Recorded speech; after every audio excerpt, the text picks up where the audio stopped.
तीन खास बात। पहली बात यही है कि मजाक बन चुका है, आम जनता का मजाक बना रहा है पूरा जो एग्जिट पोल्स है।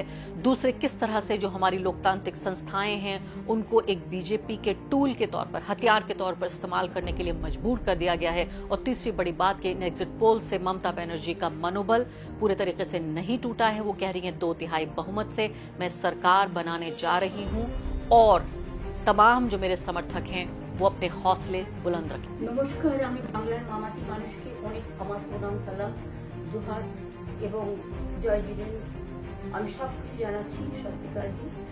আপনারা সকলে ভালো থাকুন, সুস্থ থাকুন।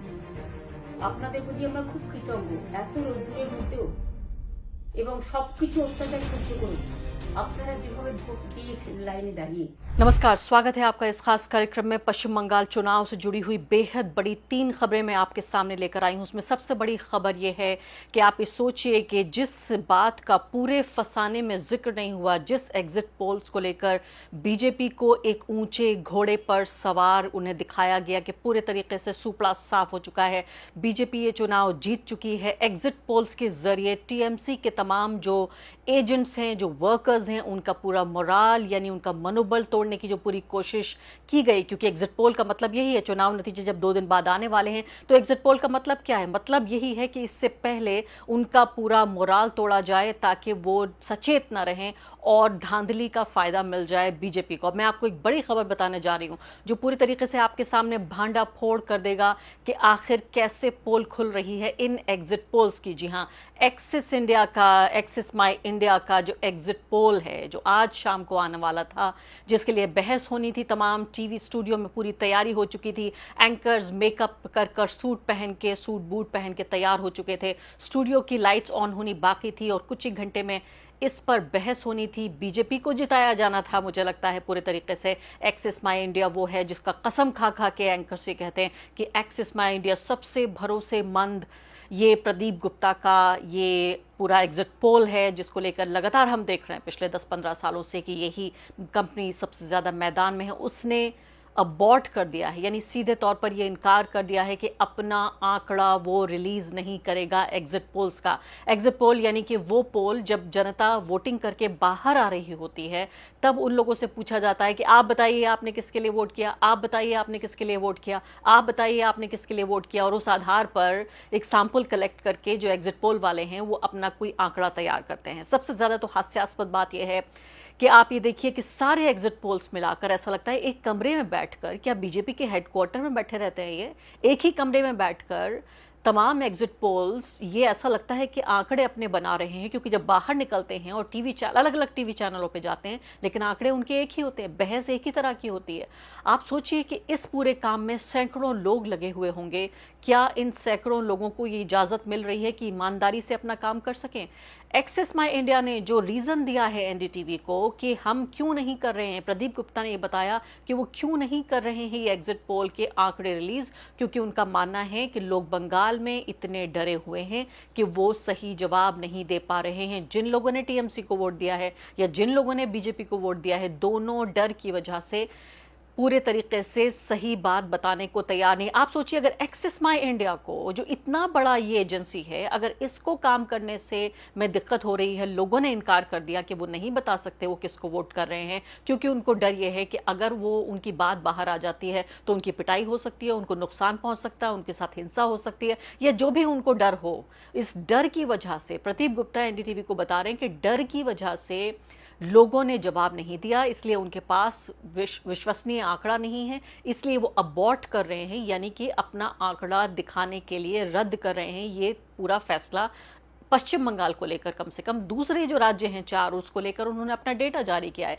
लेकिन पश्चिम बंगाल को लेकर वो ये कह रहे हैं। तो ये बताइए अगर एक्सिस को ये डेटा नहीं मिल पाया और लोग डरे हुए थे उनको जवाब देने में, तो बाकी जो 36 एग्जिट पोल्स हैं जो आपको दिन रात ही बता रहे थे, घंटों से पिछले लगातार बता रहे हैं कि बीजेपी जीत रही है और इतना ही जीत रही है, 200 सीटें नहीं आ रही हैं बीजेपी की। वो कैसे बता रहे हैं? वो कौन से लोग हैं? क्या वो अर्श से उतर के आ गए या जमीन जो है फाड़ के निकल आए? वो कौन लोग हैं?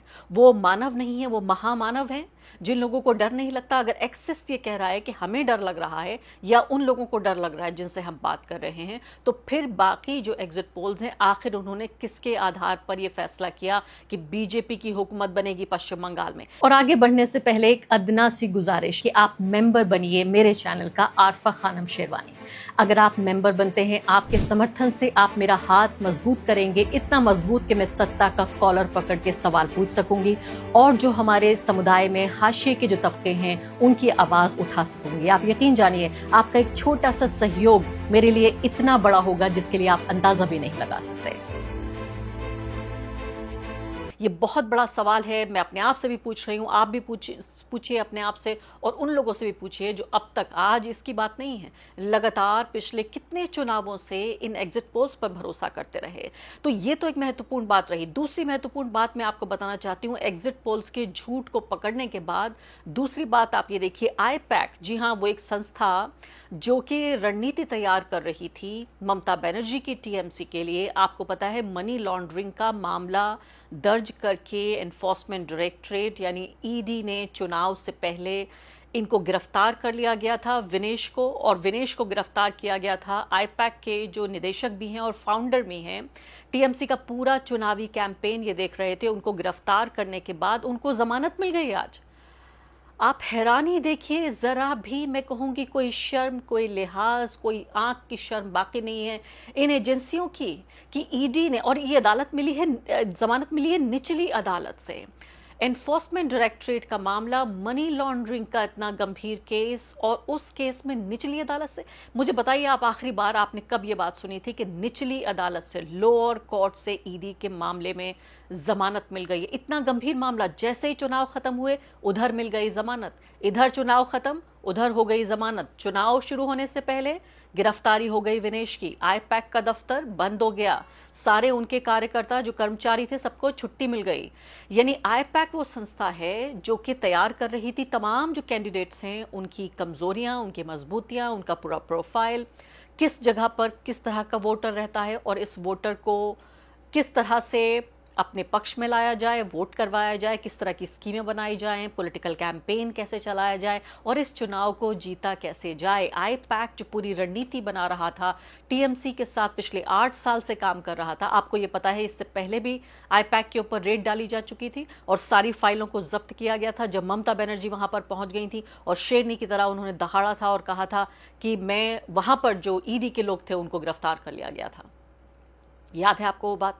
यानी कि ईडी ने फाइल किया केस आईपैक के ऊपर और बंगाल पुलिस ने फाइल कर लिया ईडी के ऊपर। इस तरह से ममता बनर्जी ने किया, लेकिन उसके बाद भी विनेश को गिरफ्तार किया गया। और अब मैं ये कह रही हूं कि जब अब चुनाव खत्म हो गया है, प्रक्रिया खत्म हो गई है, तो अब उनको जमानत मिल गई है, वो भी लोअर कोर्ट से। आप ये सोचिए कि चुनावी कैंपेन पर कितना बुरा असर पड़ा। मुझे खुद टीएमसी के छोटे बड़े तमाम नेताओं ने बताया कि ये एजेंसी हमारे लिए काम कर रही थी, सारे डेटा को और कैंपेन को ऑर्गेनाइज कर रही थी, और काफ़ी बड़ा झटका और काफ़ी बड़ा धक्का पहुंचा है कि पहले उनको गिरफ्तार किया गया और उसके बाद दफ्तर बंद हो गया। यानी टीएमसी ने ये चुनाव अपनी बुनियाद पर लड़ा, बिना किसी रणनीतिकार के, बिना किसी इस तरह के डेटा देने वाले या सपोर्ट करने वाले किसी समूह को। और इस प्राइवेट कंपनी के साथ जिस तरह का बर्ताव किया गया, आप ये सोचिए, चौंकाने वाली बात है कि ये, मैं कह रही हूँ कि बिल्कुल कोई भी मुझे शक नहीं, ज्ञानेश कुमार जी का जो योग्यता है, जो उनका टैलेंट है, मुझे उस पर बिल्कुल शक नहीं हो रहा है कि पहले आप अरेस्ट करा दीजिए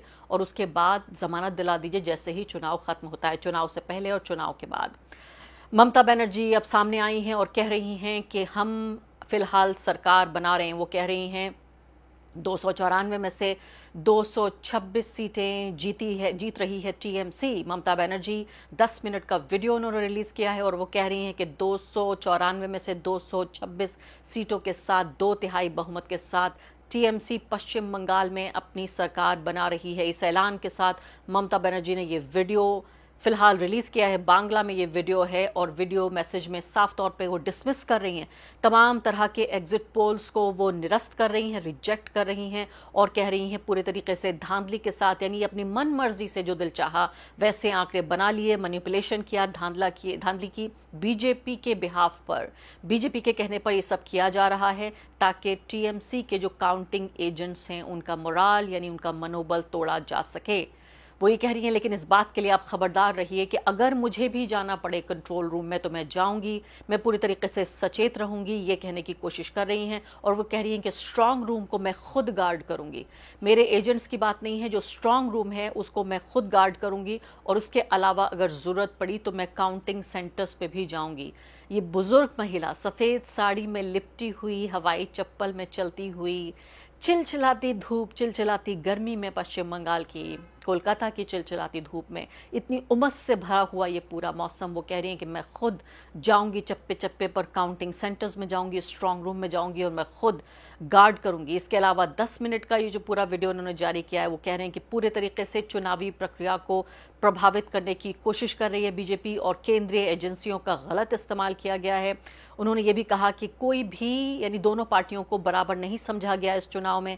इसके अलावा वो कह रही हैं कि पूरे सिस्टम से लड़ी हूं मैं सिर्फ नहीं लड़ी हूं बीजेपी से, मैं लड़ रही हूं चुनाव आयोग से, ईडी से, आईटी से, सीबीआई से, मैं लड़ रही हूं मीडिया से। तमाम ये कह रही हैं कि पक्षपातपूर्ण रवैया मीडिया ने पूरे तरीके से निभाया है, ये भी उन्होंने कहा। बांग्ला में थोड़ा बहुत समझ के मैंने कोशिश की है ट्रांसलेशन के जरिए आपको बताने की, और समर्थकों से कहा है कि पूरे तरीके से आप डटे रहिए और ये जो संदेश है आम जनता तक पहुंचाइए। और पूरे तरीके से आप ये देखिए, वो ये बुजुर्ग महिला, जैसे मैंने कहा कि तमाम तरीके से मैं ये तस्वीर आपको दिखा रही हूँ सामने, ऐसा लगता है कि यही तस्वीर पूरे तरीके से ममता बनर्जी को बयान करती है। तो सीधे तौर पर इस वीडियो में 3 खास बात। पहली बात यही है कि मजाक बन चुका है, आम जनता का मजाक बना रहा है पूरा जो एग्जिट पोल्स है।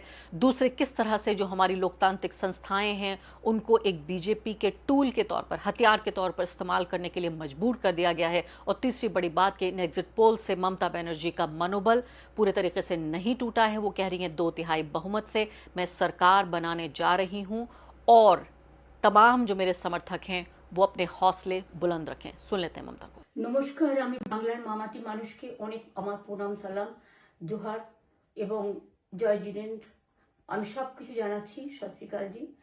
আপনারা সকলে ভালো থাকুন, সুস্থ থাকুন। আপনাদের প্রতি আমরা খুব কৃতজ্ঞ। এত রোদ্দুরের মধ্যেও এবং সব কিছু অত্যাচার সহ্য করুন আপনারা যেভাবে ভোট দিয়েছেন লাইনে দাঁড়িয়ে, আপনাদের